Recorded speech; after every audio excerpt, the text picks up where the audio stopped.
Are we talking about Pali tradition, Hindu tradition? What are we talking about? What is Indian knowledge tradition? Second question is, why should we study them? अभी तो इतना ज्ञान बढ़ गया दुनिया भर में, काफी ज्ञान हो गया है, इतना बड़े बड़े यूनिवर्सिटीज हैं, किताबें बहुत आई हैं, नए इनोवेशंस हो रहे हैं, फिर हम पीछे क्यों लौटे, क्यों जाए पीछे जाने को, क्या जरूरी है उसको देखना। तीसरी बात है, कैसे पढ़े उसको, how should we study Indian knowledge. चौथी बात है, what is the politics of knowledge. मेरी पहली हिंदी की किताब है जो मैंने लिखी है, वो उसका टाइटल है ज्ञान की राजनीति। ज्ञान के लिए एक राजनीति होती है और उस राजनीति को समझना बहुत जरूरी है। So what is politics of knowledge.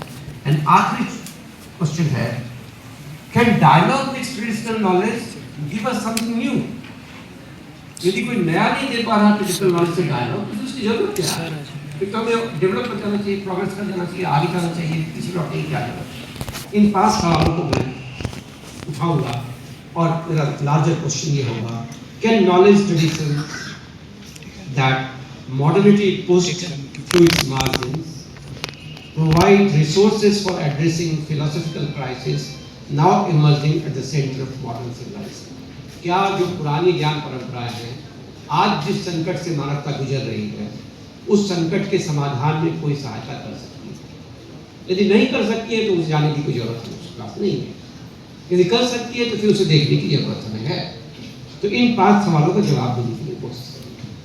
पहला सवाल है, what is Indian knowledge system. Indian knowledge system, कुछ लोग इसको कहते हैं इंडियन नॉलेज सिस्टम्स, कुछ लोग कहते हैं इंडियन नॉलेज सिस्टम। मैं कहता हूं इंडियन नॉलेज सिस्टम, सिस्टम्स नहीं कहता। क्यों कहता हूं ऐसा? मैं 2 शब्दों का उपयोग करता हूं, Indian knowledge system and intellectual traditions. Bharat में अनेकों इंटेलेक्चुअल ट्रेडिशंस हैं, लेकिन इनकी खासियत ये है कि ये आपस में हमेशा संवाद करते रहे हैं, और इसीलिए मैं इन्हें सिस्टम कहता हूं। एक सिस्टम क्या होता है? जैसे हमारा बॉडी एक सिस्टम है। यदि पैर को चोट लगती है तो दिमाग भी झंडा जाता है, हाथ कट जाता है तो ऐसा नहीं कि एक हाथ कट जाए और दूसरे हाथ से हम लिखते रह जाए, ऐसा नहीं होगा। हम तुरंत पूरा अटेंशन हाथ पे चला जाता है। यानी सिस्टम कब है? जब सब कुछ इंटरकनेक्टेड। यानी जो इंडियन इंटेलेक्चुअल ट्रेडिशंस हैं वो सारे इंटरकनेक्टेड हैं, उन्होंने एक दूसरे को प्रभावित किया है। और ये क्या है ट्रेडिशंस जो इस सिस्टम का पार्ट है? ये ट्रेडिशन तमाम तरह के ट्रेडिशंस हैं, और इसीलिए महत्वपूर्ण है कि भारत में 600 BC में, अंदाज लगाइए आप, 600 BC, उस समय में वैशाली नामक एक जगह थी, बिहार में है वैशाली, जानते होंगे आप। उस एक जगह पे जिसका रेडियस 10 किलोमीटर के आसपास रहा होगा, रांची से थोड़ा बड़ा होगा, उसमें महावीर जैन रहते थे, उसमें महात्मा बुद्ध रहते थे, उसमें अजीत केस कंबल रहते थे, एक और विद्वान थे बड़े भारी, और इसके अलावा सैकड़ों विद्वान रहते थे। और ऐसा नहीं था कि विद्वानों को कोई इम्पैक्ट नहीं था। आज की तरह नहीं कि यूनिवर्सिटी खुला हुआ, लेकिन यूनिवर्सिटी के प्रोफेसर का इम्पैक्ट, कोई खास इम्पैक्ट आसपास नहीं। मैं अक्सर मजाक में कहता हूँ कि JNU का इम्पैक्ट मुनिरका तक भी नहीं है। ये बड़ा प्रॉब्लम है। हमें तो मुनिरका जाके लोगों से बात करनी चाहिए, आसपास के लोगों से। उस समय ऐसा नहीं था। आपको एक मैं बताता हूँ उदाहरण। उस वक्त एक राजा, एक जैन जो महावीर जैन के समर्थक थे, उनसे मिलना चाहते, क्योंकि उनको धन की जरूरत थी। तो उनके पिताजी का डेथ हो गया था, जैन के व्यापारी सेक्रेटरी थे। तो उनकी माता जी ने कहा राजा आपसे मिलना चाहते हैं। कुछ यंग था, उसने कहा राजा मुझसे क्यों मिलना चाहते हैं? कहा पैसे की जरूरत है, वो कुछ आपसे धन लेना चाहते हैं। कहा धन दे दो, उनसे मिलने की मुझे क्या जरूरत है? कहा नहीं, अब राजा है, मिलना तो पड़ेगा। तो जब वो आके मिले उनसे, उन्होंने जितना धन था वो दे दिया, और देने के बाद उन्होंने कहा इस धन का क्या फायदा जब मुझे उससे स्वतंत्रता नहीं मिली, तो सब कुछ छोड़कर लोग जैन मुनि हो गए। ये इम्पैक्ट था उस वक्त आम लोगों के। यानी ये फिलोसोफर आपस में बहस करते थे और महीनों महीनों वर्षों बहस चलती थी। उस समय एक नया फिलोसफी वहां इमर्ज किया कि बहस कैसे करें। क्या सुंदर फिलोसफी, उसको अनेकांतवाद कहते हैं। मुझे मालूम नहीं आप उसके बारे में जानते हैं कि नहीं। अनेकांतवाद एक सुंदर फिलॉसफी है जो कहता है कि सच के बारे में हम सब लोगों को अधूरा ज्ञान है, किसी का ज्ञान पूरा नहीं है। जो हाथी और 7 ब्लाइंड मैन के बारे में आप सुनते होंगे, ये सब थोड़ा सा देखते कर मैं ही सच जान रहा हूँ, ऐसा नहीं है। और यदि ऐसा नहीं है, सब पूरा सच आप नहीं जानते हैं, तो बाकी लोगों के सच को भी आपको ध्यान से सुनना चाहिए, उससे संवाद करना चाहिए। गांधी जी बाद में कहते थे मैं अनेकांतवादी हूँ। महालनोबिस थे बहुत बड़े विद्वान भारत के, जिन्होंने प्लानिंग कमीशन का पहला प्लान बनाया था। वो अमेरिका में पहला स्टैटिस्टिकल एसोसिएशन ऑफ वर्ल्ड को एड्रेस कर रहे थे। लोगों ने पूछा कि भाई ये सांख्यिकी के लिए दर्शन कहाँ हमारे पास है, क्योंकि उस वक्त तो सब कुछ था पॉजिटिविस्ट साइंस जो कहते हैं, न्यूटोनियन साइंस। तो उन्होंने एक बड़ा लेक्चर दिया अनेकांतवाद के ऊपर। तो ये इतना इंपॉर्टेंट दर्शन 6th सेंचुरी BC में भारत ने प्रोड्यूस किया। इसी तरह से आप देखेंगे कि भारत में अलग अलग फेजेज रहा दर्शनों के इनोवेशंस का। ग्रीक लोग आ गए भारत में, या उसके पहले ग्रीक लोग आए तो उस वक्त नया दर्शन पैदा हुआ। आपको मैं बताऊं, मैं रिसर्च करता हूं गांव में, छोटा सा गांव है, वहां के दर्शन के बारे में रिसर्च करता हूं। तो वहां पे किसने बताया मुझे कि जैसे आप कहते हैं जहां जहां आग है वहां धुआं है, तो जहां धुआं है आपका कंक्लूजन क्या होगा? वहां आग है। तो ये गौतम ऋषि थे जो पढ़ा रहे थे इस बात को अपने बच्चों को। तो उनकी पत्नी किचन से निकल के आई और मिट्टी के बर्तन में धुआं भर के लाई और वहां उनके सामने छोड़ दी। बोले कि धुआं तो यहाँ है, आग कहाँ है? आग तो किचन में है, यहाँ तो आग नहीं है। तो उसके चलते उन्होंने पूरे लॉजिक के सिस्टम को चेंज किया। अब 5 स्टेज लॉजिक हो गया, 3 स्टेज लॉजिक का। जहाँ जहाँ आग है वहाँ धुआं है, जहाँ धुआं है वहाँ आग होने की संभावना है। अब आप जाइए और एम्पेरिकली देखिए वहाँ आग है कि नहीं है। यदि आग है एम्पेरिकली, तब कहीं हाँ यहाँ आग है, संभावना के सिर्फ आप बात कर सकते हैं। इतना बड़ा फिलोसफिकल इनोवेशन हुआ क्योंकि ग्रीक लोग जब यहाँ आए, वो जो लॉजिक यहाँ आए उस लॉजिक से लोग प्रभावित हुए, लेकिन उसके अंदर चेंज है। आप उससे भी आगे बढ़ेंगे। जो गुप्त साम्राज्य हुआ करता था, गुप्त साम्राज्य में जो बुद्धिस्ट यूनिवर्सिटी के बारे में आप जानते हैं, नालंदा, विक्रमशिला, गुप्त साम्राज्य ने पैसा दिया, हजारों विलेज दिया उनको कि आप यूनिवर्सिटी चलाइए, और दुनिया भर के लोग वहां पढ़ने आते थे, यानी कि इसमें कोई जरूरत नहीं है। उससे भी आगे बढ़े। मुगल्स आए, अमीर खुसरो आए, जिन्होंने कहा कि सबसे बड़ा नॉलेज यहीं पे है, हिंदुस्तान सबसे बड़ा नॉलेज का सेंटर है। दारा शिको आए, जिन्होंने किताब लिखी मजबूल बहरीन। इसका मीनिंग होता है मीटिंग ऑफ 2 ओशंस, 2 समुद्रों का मिलन। ये 2 समुद्र कौन था? एक इस्लाम और एक हिंदुइज्म। उन्होंने 25 बड़े विद्वानों को बिठाया एक साथ, संस्कृत के और पर्शियन के, और साथ मिलकर उन्होंने पूरे उपनिषद का ट्रांसलेट किया। एक किताब है उनकी 1000 पेज की, उपनिषदों का ट्रांसलेशन, जिसके बारे में कहा जाता है कि जो पूरा पश्चिम भारतीय दर्शन के बारे में जानता है तो उसी पुस्तक से जानता है, क्योंकि एक फ्रेंच ट्रैवलर यहाँ आया, उस पुस्तक को वहाँ ले गया, वहाँ उसका लैटिन में पहले ट्रांसलेशन हुआ, फिर अंग्रेजी ट्रांसलेशन हुआ। उन सब लोगों को भारत के बारे में, कि भारत में ज्ञान परंपरा बहुत समृद्ध है, उससे मालूम हुआ। यानी कि यहाँ की ज्ञान परंपरा कोई एक परंपरा नहीं, कई परंपराओं का सम्मिश्रण है। इसकी खासियत यही है कि दुनिया में शायद ही कोई ऐसा देश है जिसमें इतनी सारी परंपराओं का सम्मिश्रण हुआ, संवाद हुआ आपस में। जब कई परंपराओं में आपस में संवाद होता है तो निश्चित रूप से नई बातें निकलती हैं। यानी कि हमेशा ये इनोवेटिव रहा है, हमेशा ये प्रभावमयी रहा है, हर फेज में प्रभावमयी रहा है। अंग्रेजों के आने पे क्या हुआ? ऐसा नहीं कि हमने अंग्रेजों को स्वीकार कर लिया जो कह रहे थे। हमने अपने आप को एग्जामिन किया, राम मोहन राय ने अपने आप को एग्जामिन किया, नई बातें हमने की। हमने वो बातें की जो अंग्रेज नहीं कर सकते थे। अंग्रेजों ने कहा कि रिलीजन को बैन कर दो, राज से अलग करो। गांधी ने कहा नहीं, रिलीजन और राज तो एक साथ ही चलेगा।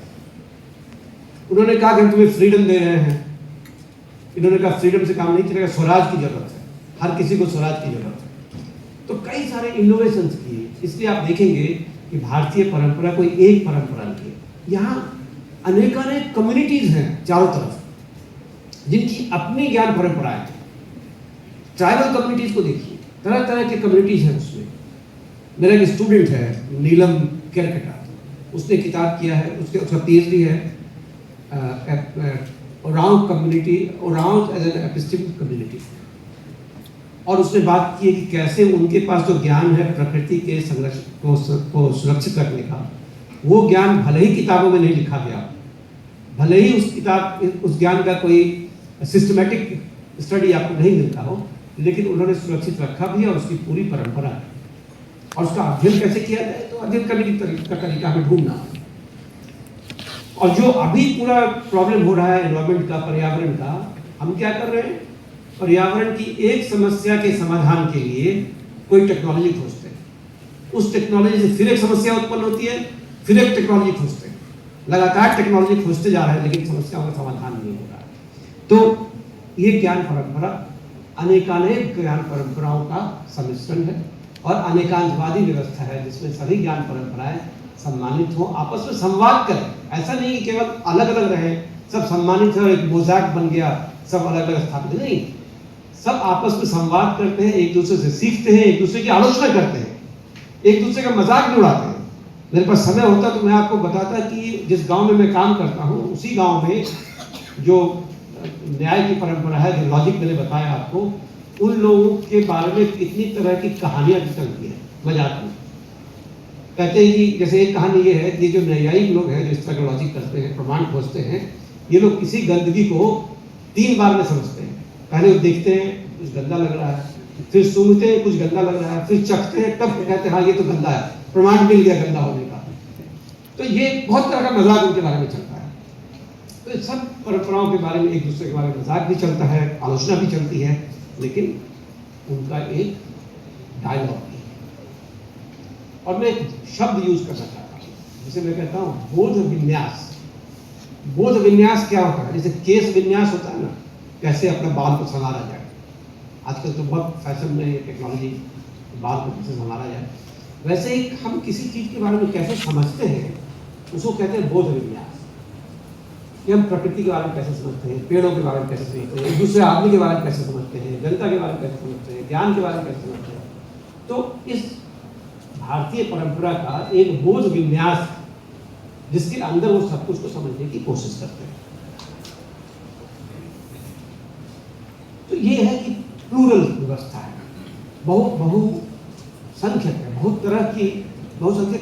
प्लूरल इज मल्टीपल, बहुआयामी। दूसरी बात एक और है, जैसा मैंने पहले कहा कि इसका इवोल्यूशन होता है, ये बढ़ता है, आगे बढ़ता है। और जो डायलॉग मैंने बताया, उस डायलॉग से ये इवॉल्व करता है, ये प्रवाहमयी ज्ञान परंपराएं कभी कभी रुक जाती है। जैसा मैंने पहले भी कहा कि जब कोई ज्ञान परंपरा बाहर से आती है, उनके साथ संवाद होता है, तो बहुत संघर्ष भी समाज में चलता है। सामाजिक संघर्ष तो खत्म हो जाता है, लेकिन जो ज्ञान परंपराओं के बीच में संवाद होता है, वो संवाद रुका रह जाता है, वो संवाद पहुंच जाता है एक ऐसी जगह पे जिसको आप कह सकते हैं नॉलेज स्पेस। तो जो भी आप इनोवेट करते हैं वो नॉलेज स्पेस पे चला जाता है, वो फिर हजारों साल तक लोगों के लिए अवेलेबल रहता है, लोग उस पर वापस लौटते हैं बार बार, वो खत्म नहीं होता है। जो भी विचार हम उत्पन्न करते हैं, वो विचार कभी खत्म नहीं होता है, वो हमेशा ही लोगों की कलेक्टिव कॉन्शसनेस जिसको कहते हैं, उस पर रहता है, बजाते हैं। तीसरी बात है, जो सबसे महत्वपूर्ण बात है, जो जिसमें मॉडर्निटी का क्रिटिक बहुत जरूरी है, वो ये है कि एथिक्स ऑफ नॉलेज। भारत में ज्ञान परंपराओं के साथ एक एथिक्स जुड़ा हुआ है कि ज्ञान का उपयोग कैसे किया जाना चाहिए। अक्सर जब मैं फील्ड वर्क करता हूं तो मुझे पता चलता है कि कोई सज्जन है जिसके पास कोई जड़ी बूटी का ज्ञान है, लेकिन वो किसी को देने को तैयार नहीं है। मैं पूछता क्यों नहीं देना चाहता, वो कहते मुझे लगता है ये ज्ञान देने से इसको देश खाएगा, ये ज्ञान तो लोक कल्याण के लिए। मैं एक व्यक्ति से मिला, उसने एक दवा दी किसी को, और मेरे सामने दवा दी और बिल्कुल 1 सप्ताह वो ठीक हो गया, सिर्फ एक जड़ी दी फील्ड, और जिसके लिए वो कितना परेशान था, सर्जरी की जरूरत थी, सब था, वो ठीक हो गया। तो मैंने पूछा कि आप इसको बेचोगे क्या, कितने पैसे चाहिए आपको? बोले यही तो परेशानी है, मेरे ग्रैंडफादर ने सपने में इसके बारे में जाना था, और तब से मेरे परिवार में चल रहा है, और ये साफ इंस्ट्रक्शन है, मेरी दवा की दुकान है, यही एक दवा मैं बेचूं तो मैं करोड़ों कमा सकता हूँ, क्योंकि इसका कोई इलाज नहीं है। लेकिन मैं बेच नहीं सकता, क्योंकि ग्रैंडफादर ने कहा है कि जिस दिन तुम बेचोगे उस दिन तुम्हारा ज्ञान खत्म होगा। आप पढ़िए, एक कहानी बहुत अच्छी है, मंत्र, प्रेमचंद की कहानी है। एक डॉक्टर है, उसके पास एक बूढ़ा आदमी अपने ग्रैंडसन को लेकर जाता है और डॉक्टर कहता है मुझे मेरा टेनिस खेलने का टाइम हो गया, मैं जा रहा हूँ, मेरा बंद करने का टाइम हो गया। तो चला जाता है और बूढ़े आदमी का ग्रैंडसन मर जाता है। फिर उस डॉक्टर के बेटे को सांप ने काट लिया। अब वो ग्रैंडसन जो बूढ़ा आदमी था, उसको सांप के काटे की दवा मालूम थी। अब उसके लिए बड़ी समस्या हो गई, क्योंकि डॉक्टर से नाराज था वो, मैं जाऊं कि नहीं जाऊं। उसको खबर आई कि ऐसा ऐसा है, इसे कहा मैं नहीं जाऊंगा। तो प्रेमचंद बहुत सुंदर लिखते हैं कि उसकी जो पत्नी थी, बूढ़ी थी, उसने कहा कि अरे बूढ़े, मुझे मालूम है तुम जाओगे जरूर, तुम रुकने वाले हो नहीं। तो अंत में वो जाता है और बच्चे को ठीक कर देता है। और जब बच्चा ठीक हो जाता है तो डॉक्टर कहता है तुम ले लो, मेरी सारी संपत्ति ले लो, मेरा इकलौता बेटा था जो मर रहा था। उसने कहा संपत्ति की मुझे जरूरत नहीं है, आपको जरूरत है, आप रखो। और वहां से चला गया, क्योंकि वो इल्म था, वो नॉलेज इज पावर नहीं था। अभी क्या नॉलेज इज पावर है, नॉलेज इज मनी। हमें ज्ञान हुआ कि हम सोचते हैं तो कैसे इनकैश किया जाए ज्ञान को। वो इल्म जो है वो लोक कल्याण के लिए होता है। तो भारतीय ज्ञान परंपरा में बहुत बड़ी चीज थी कि ज्ञान को बेचने की चीज कभी लोग नहीं समझते। अभी हमें कहा जा रहा है कि हर ज्ञान को बेचो, और यूनिवर्सिटी को कहा जा रहा है कि आपको पैसे जमा करने, बेच बेच के ज्ञान को बेच बेच के पैसे जमा करना। पता नहीं छात्रों का क्या होगा, मुझे नहीं मालूम है कि उस ज्ञान से उनको वो कुछ अर्थोपार्जन कर पाएंगे कि नहीं। लेकिन ये ऐसा डिजाइन करके समझा जाता है हमें कि ये तुमने ये AI का ज्ञान पा लिया तो तुम बहुत अर्थोपार्जन करोगे, और फिर वो अर्थोपार्जन के चक्कर में लगे रहते हैं। उस ज्ञान से जन कल्याण की बात नहीं होती है। भारत में शुरू से ही ज्ञान का संबंध हमेशा जन कल्याण से रहा है। अब सवाल है कि पढ़ा क्यों जाए। ठीक है, ये सब था, पुरानी बातें थी, डायलॉग भी हुआ, जन कल्याण भी हुआ, लेकिन जो क्यों पढ़ा जाए, आज की तारीख में क्यों पढ़ा जाए। तो समय इतना बदल गया है, यदि नहीं करें तो कोई उपाय नहीं है कि अर्थोपार्जन हमें करना ही होगा। एक डॉक्टर जब डॉक्टर बनता है तो पहले ये नहीं सोचता कि मेरे ज्ञान से किसी को फायदा हो, पहले ये सोचता है कि कैसे पैसा ज्यादा कमाया जाए उसमें से। तो क्या किया, क्यों पढ़ा जाए। इसमें दो कारण है पढ़ने का, खास करके जो समाज अध्ययन के लोग हैं उनके लिए, और वैज्ञानिकों को। वैज्ञानिकों को देखिए, हमारे फ्रीडम स्ट्रगल के टाइम में जब अंग्रेजों ने कहा कि हमारे पास ज्ञान है, हमारे पास विज्ञान है, आपके पास कुछ भी नहीं है, आपका जितना ज्ञान था वो सब सुपरस्टिशन है। आप लोग पिछड़े हुए लोग हैं, superstition, you have no idea, no knowledge. That time lot of scientist came forward and said it is not true, we have survived for 5000 years, you must have some knowledge. और आपको पता होगा उस टाइम में भी ये था कि किसी बच्चे से कहा गया कि पेड़ को रात में मत तंग करो, पत्ते मत तोड़ो, क्योंकि उसमें जीवन होता है। और ये बात तब कही गई जब दुनिया को ये नहीं मालूम था कि पेड़ में जीवन होता है, और उसने खोज निकाला कि पेड़ में जीवन होता है। उस टाइम में भी वैज्ञानिक लोग निकल के आए। दो छात्र थे जो क्रांति में भाग लेना चाहते थे, उनके पिताजी ने उनको अमेरिका भेज दिया, प्रिंसटन। वहां जाके उन्होंने केमिस्ट्री की पढ़ाई की, लौट के आए और उन्होंने कहा कि अब हमें ढूंढना है कि हमारे पास क्या रिसोर्स है। और उन्होंने एक कंपनी बनाई जो साबुन बनाता था। कौन सा साबुन था आपको पता है? मार्गो साबुन। पता नहीं आप लोग जानते हैं कि नहीं जानते। हमारे जमाने में हमारे पिताजी तो मार्गो छोड़ के कुछ लगाते ही नहीं थे, और हम लोग नहीं लगाते थे क्योंकि मार्गो में झाग नहीं होता। लेकिन पिताजी कहते नहीं, मार्गो ही लगा और कोई नहीं लगाना। तो वो लोग आज उन्होंने मार्गो साबुन निकाला, कहा हमारे पास रिसोर्सेज है।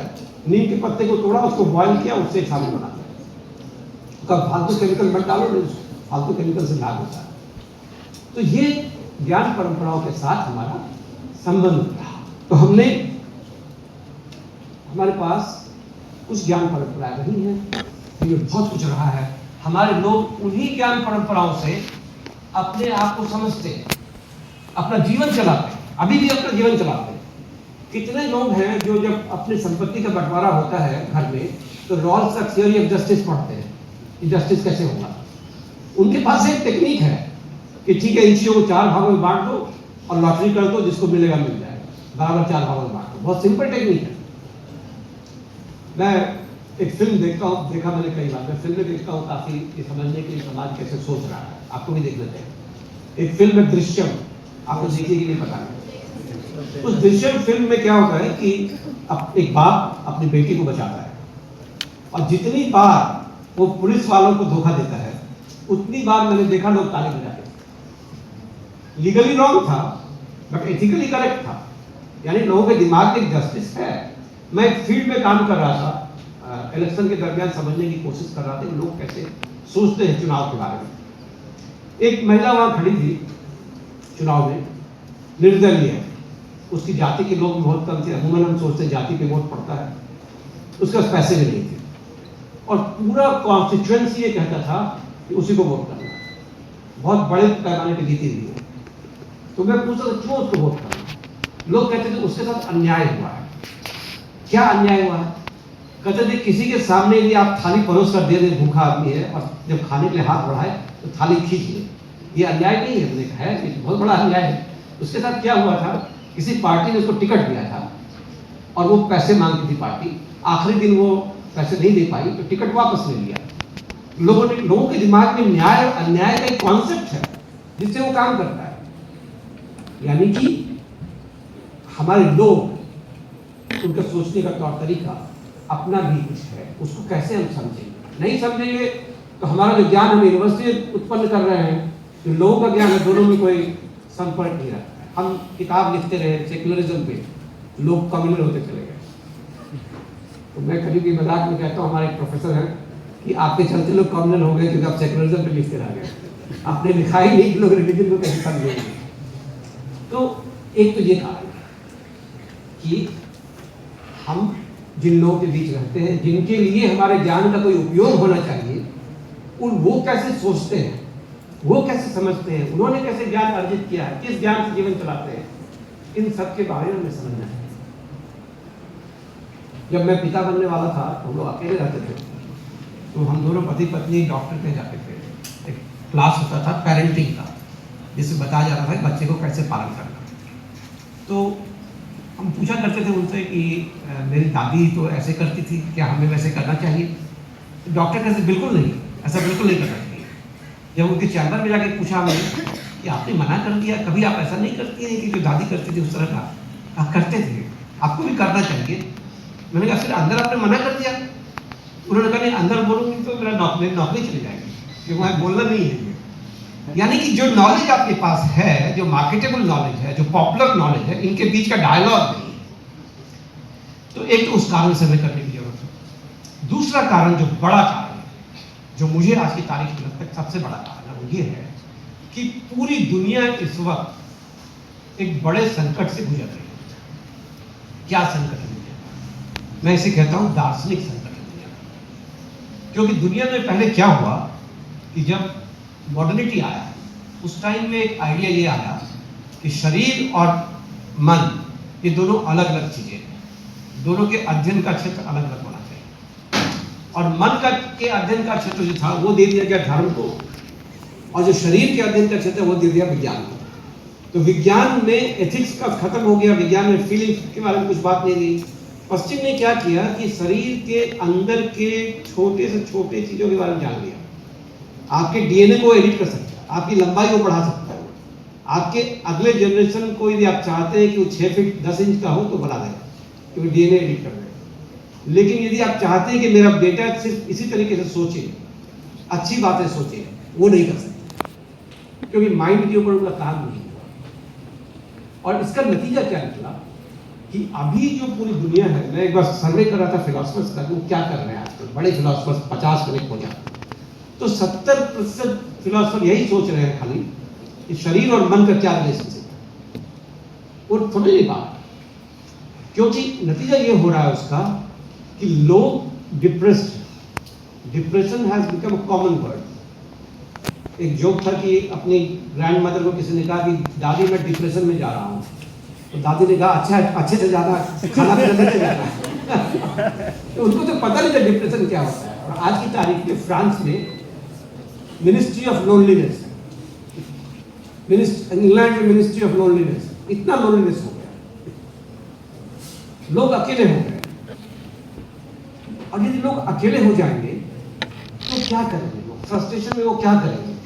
अच्छा काम करेंगे, बुरा काम करेंगे? फ्रस्ट्रेटेड लोग हो जाते हैं, फिर वो ड्रग्स हो जाते हैं, फिर वो तरह तरह का प्रॉब्लम क्रिएट करते हैं। आप चले जाए फ्रांस में, एक बहुत अच्छा नॉवेलिस्ट है फ्रांस का, उसको कभी आप पढ़ने की कोशिश करें, नीचे वेलबैक, उनकी किताब का नाम है एटोमाइज्ड। वो बताता है कैसे वहाँ के लोग एटॉम की तरह सिंगल हो गए, अकेले अकेले रहता है, आपस में कोई उनका रिलेशनशिप नहीं है। ह्यूमन बीइंग्स यदि आपस में रिलेशनशिप नहीं हो तो कितना डेंजरस हो सकता है। तो पूरा दर्शन का संकट है पूरे विश्व में इस वक्त, और उस दर्शन ने हमें लोनली कर दिया है, अकेलापन कर दिया है। अब लोग कह रहे हैं, कई सारे लोग कह रहे हैं, जैसे जीजेक एक बड़े थिंकर है, वो कहते हैं कि इंसान को अगले 500 साल के लिए कोई और दर्शन खोजना पड़ेगा ताकि वो सर्वाइव कर सके। अभी जो दर्शन हमारा है कि ज़्यादा से ज़्यादा कंज्यूम करो, अकेले हो जाओ, किसी पे ट्रस्ट मत करो, किसी के कल्याण में अपना समय मत लगाओ। ये जो दर्शन हमारा है, एक फिल्म थी ना वो, जैसे मामा और मम्मी दोनों क्या कहते हैं उसके बारे में था, संगीत वाली कोई फिल्म थी, आई रिमेंबर द नेम। उसमें क्या है, मामा का सजेशन क्या है और मम्मी का सजेशन क्या है। मम्मी का सजेशन था अच्छा इंसान बनो, मामा का कहना था कि इंसान तो बनने की कोशिश ही मत करो, जितना हो सके सेल्फिश बनो, सर्वाइव नहीं कर पाओ। ये जो मॉडर्निटी का फिलॉसफी पैदा हुआ, इसने बहुत बड़ा संकट पूरी दुनिया में कर दिया है, और इस संकट से निकलने के लिए नए दर्शनों की खोज करनी है। कहाँ करें खोज, कहाँ पे दर्शन बचा हुआ है पुराना जिससे हम खोजेंगे। पश्चिम ने क्या किया, अपने दर्शनों को मार डाला, जला डाला।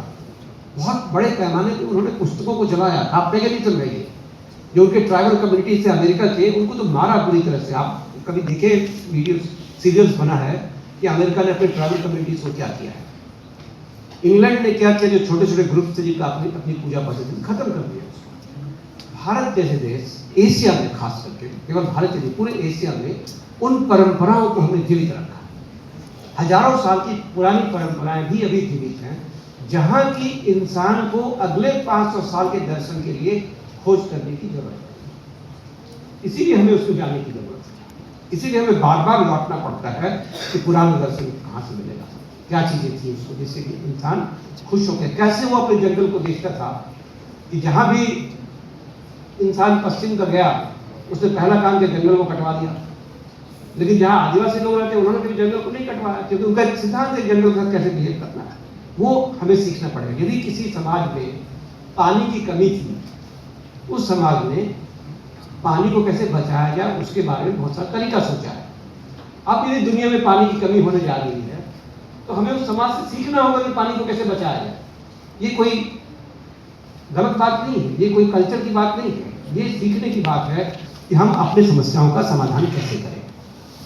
ये एक जितनी भी ज्ञान परंपराएं दुनिया की हैं, वो सारी ज्ञान परंपराएं ह्यूमैनिटी की रिसोर्सेज, उन रिसोर्सेज को हमें एक्सेस करना पड़ेगा। केवल भारत की बात तो नहीं कह रहा, अफ्रीका में, लैटिन अमेरिका में या इंग्लैंड के उन ट्राइबल कम्युनिटी के पास हमें जाना होगा, देखना होगा उनके पास क्या ज्ञान परंपरा है, जिससे कि अगली ज्ञान परंपरा, अगला दर्शन हम क्रिएट कर सके ताकि ह्यूमैनिटी का बेहतर हो सके।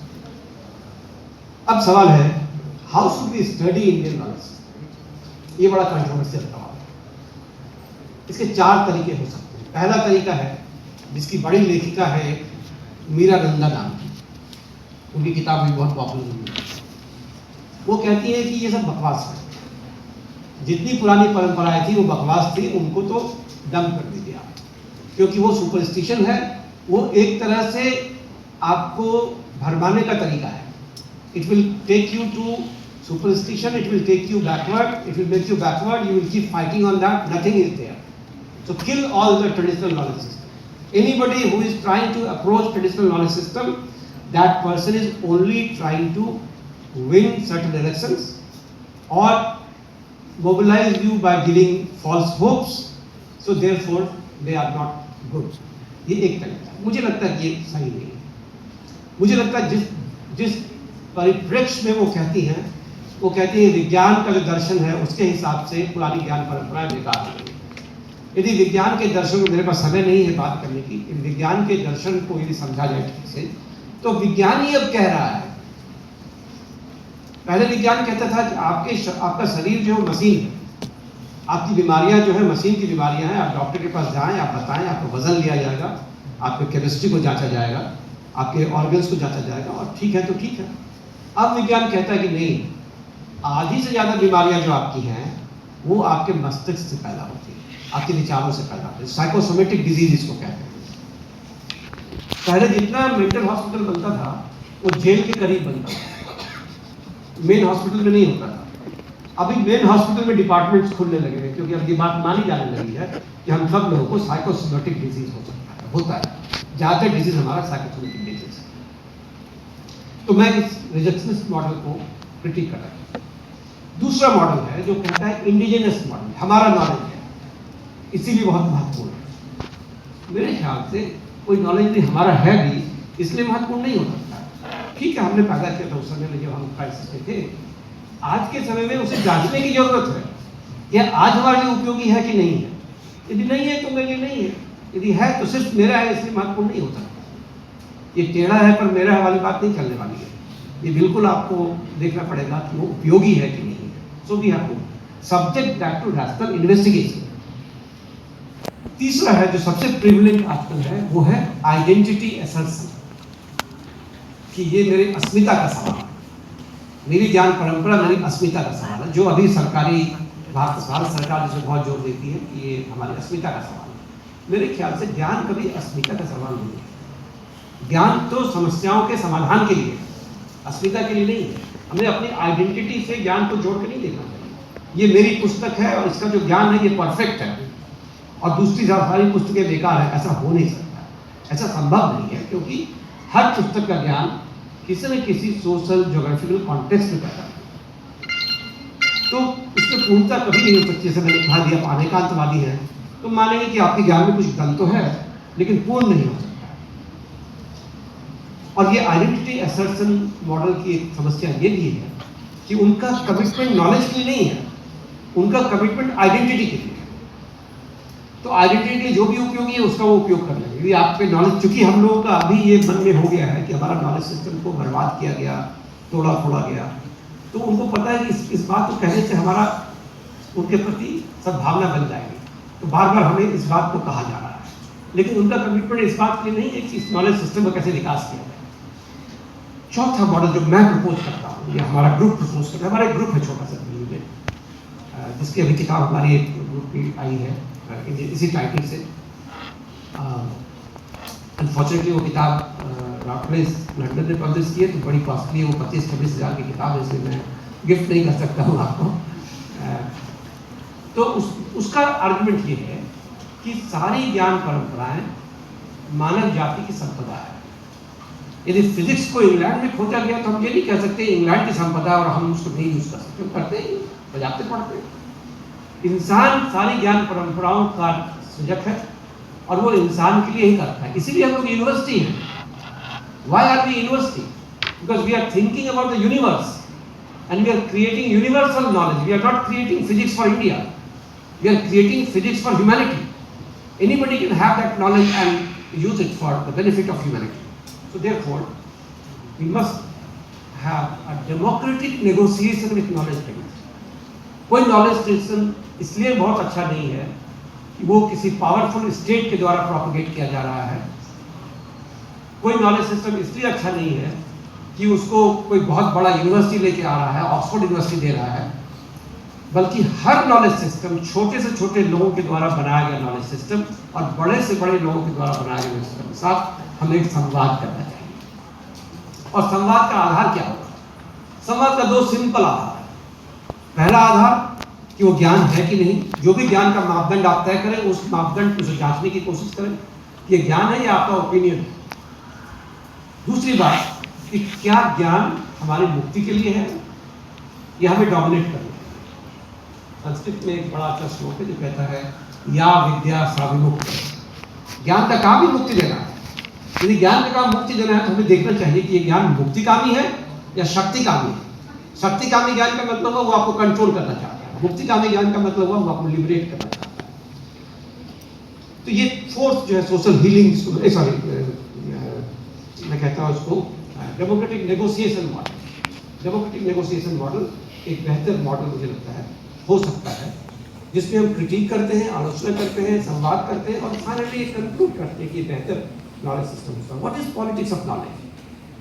पॉलिटिक्स ऑफ नॉलेज ये है कि ज्ञान को ज्ञान की तरह नहीं मान के डोमिनेंट लोग अपनी ज्ञान को सब लोगों को मनवाने की कोशिश करते। जैसे यदि आप 19वीं सदी में पत्रिकाओं को पढ़ेंगे तो आपको उस वक्त एक पॉलिटिक्स समझ में आएगा कि कैसे एलोपैथी ने आयुर्वेद को दबाने के लिए पूरा काम किया, कैसे स्टेट ने कुछ ज्ञान परंपराओं को सपोर्ट किया और कुछ को साइडलाइन कर दिया।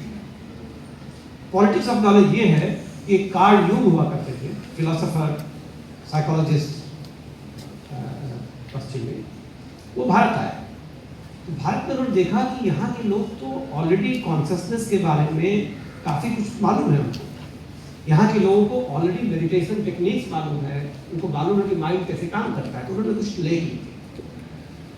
उन लेखों को जब प्रकाशित किया गया तो पश्चिम के जो विद्वान थे साइकोलॉजी के, उन्होंने कहा कि इन लेखों को आप वापस ले लीजिए, क्योंकि आप ये डोमिनेट करवा रहे हैं, वहाँ के नॉलेज को आप ला रहे हैं, और नहीं लेंगे आप वापस तो आपको हम लोग अपनी कम्युनिटी से बाहर कर देंगे, नॉलेज कम्युनिटी से बाहर कर देंगे। फाइनली डर के मारे उन्होंने वापस ले लिया सारा। फिर जब वो 60-62 साल के हो गए और बीमार पड़ गए, सपने में उनको एक आदमी दिखा जो कह रहा था कि तुमने जो कुछ ज्ञान सृजित किया था उसको आगे बढ़ाने का समय आ गया। फिर उन्होंने फ्रॉइड से रिवोल्ट कर दिया और फिर उन्होंने कहना शुरू किया कि भारत के पास ये ज्ञान परंपरा बहुत महत्वपूर्ण है। बहुत सारी किताबें उन्होंने लिखी, बहुत सारा आर्टिकल्स लिखा उसके बारे में। तो ये पॉलिटिक्स ऑफ नॉलेज ऐसा नहीं कि नॉलेज न्यूट्रल, किस नॉलेज को बढ़ाना है, किसको नहीं बढ़ाना है, किसको फंड देना है, किसको नहीं देना है, सब पे एक पूरा टेक्निक्स यूज होता है जिसको हमें समझने की जरूरत है। आपको मैं बताऊं, रजनी कोठारी एक बड़े पॉलिटिकल साइंटिस्ट हुआ करते, उनसे मैंने पूछा, उन्होंने एक बार फोर्ड फाउंडेशन से पैसा लेने से मना कर दिया, CSDS को, उनकी संस्था। मैंने पूछा आपने फोर्ड फाउंडेशन से पैसा लेने से क्यों मना किया, आपने तो पहले लिया था। तो उन्होंने कहा कि उस वक्त हमारे पास कोई उपाय नहीं था, लेकिन ये जान लो कोई पैसा बिना स्प्रिंग के नहीं आता, कोई ना कोई उसके साथ लेकिन जुड़ा रहता है।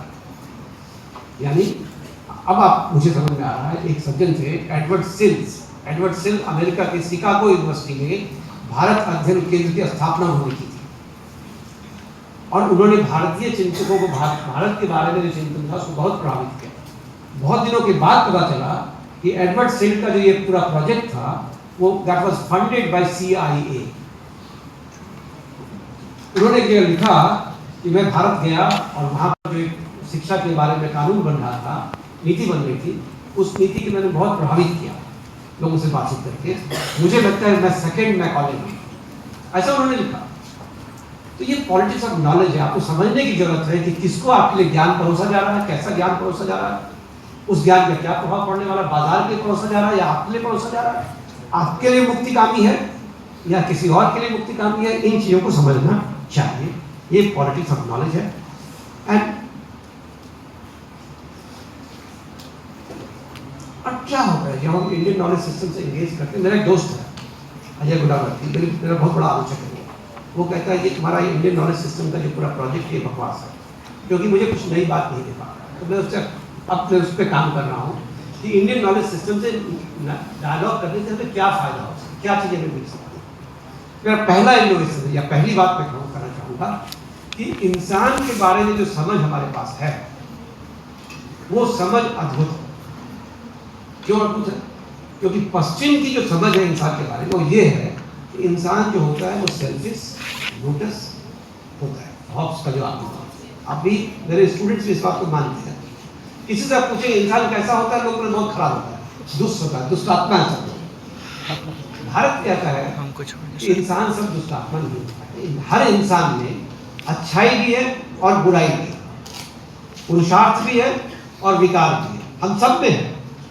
अर्थ, काम, धर्म, मोक्ष ये 4 पुरुषार्थ है, और काम, क्रोध, लोभ, मद, मोह, ईर्ष्या 6 विकार, हम सब लोग उसके द्वारा बने हैं। और ये जो 10 एलिमेंट है ये कंफ्यूजन होता रहता है। जब हम 20 साल के हैं उसमें से कोई एलिमेंट महत्वपूर्ण होगा, जब हम 60 साल के हो जाएंगे तो दूसरा एलिमेंट महत्वपूर्ण हो जाएगा, और जो एलिमेंट हमारे अंदर महत्वपूर्ण होगा उससे मेरी पर्सनालिटी बनेगी। ये जो पूरा थ्योरी ऑफ ह्यूमन बीइंग है, मेरे पास समय उसको एक्सप्लेन करने का नहीं है, लेकिन इस थ्योरी ऑफ ह्यूमन बीइंग से बहुत चीज़ों को एक्सप्लेन किया जा सकता है। ये एनालिटिकल कैटेगरी है, ये चीज़ों को एक्सप्लेन करता है। मेरी जो पहली पुस्तक है ज्ञान की राजनीति, उसकी शुरुआत मैंने इसी बात से।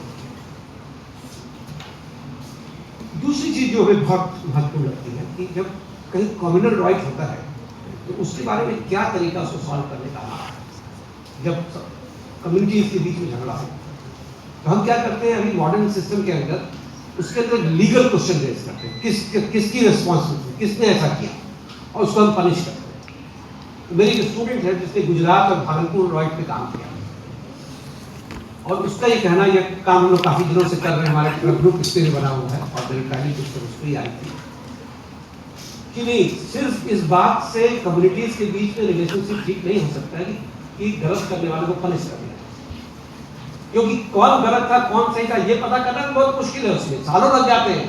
कोई कमीशन बनता है तो 25 साल उसका रिपोर्ट ही आता है, फिर वो कम्युनिटी एक साथ कैसे रहते हैं। तो कम्युनिटी एक साथ इसलिए रहती है कि एक टेक्निक हमारा अपना है, हमारे एशियन सोसाइटी का टेक्निक है, जिसे हम कहते हैं सोशल हीलिंग। हम आपस में डायलॉग करते हैं। भागलपुर राइट में उन्होंने बताया कि एक मस्जिद था जो तोड़ दिया गया था और वहाँ के हिंदुओं ने चर्चा करके उस मस्जिद को बनाया। गुजरात में उन्होंने ढेर सारा केसेस दिखाया कि कैसे जो कम्युनल राइट्स प्रभावित लोग थे दोनों तरफ के, उनके लिए लोगों ने कितना काम किया और कैसे कम्युनिटीज बने, उन कम्युनिटीज ने पहरा देना शुरू किया, उन कम्युनिटीज ने एक दूसरे को सपोर्ट करना शुरू किया। तो इसका मतलब है कि हमारे अंदर दोनों प्रक्रियाएं हो सकती हैं। एक हीलिंग की प्रक्रिया भी हम जनरेट करते हैं। इसमें बहुत काम से हमने किया कि कैसे हमारा समाज, एशियन समाज कभी इतना बड़ा संकट में नहीं रहा आपस में झगड़े का, क्योंकि यहाँ बहुत धर्म रहे, बहुत भाषाएं रही, बहुत सारी चीजें रही, क्योंकि यहाँ बहुत सारे इंस्टीट्यूशंस हैं छोटे छोटे जहाँ लोग मिलते हैं, आपस में बातचीत करते हैं। जैसे आप भोपाल जाएंगे तो भोपाल में पटिया ट्रेडिशन, तो पटिया शाम में लगता है, बड़ा फेमस पटिया है, वहाँ लोग बैठते हैं और आलोचनाएं करते हैं, और जो सत्ता पक्ष होता है उन आलोचनाओं को वहाँ से कलेक्ट करके सत्ता को दिया करता था।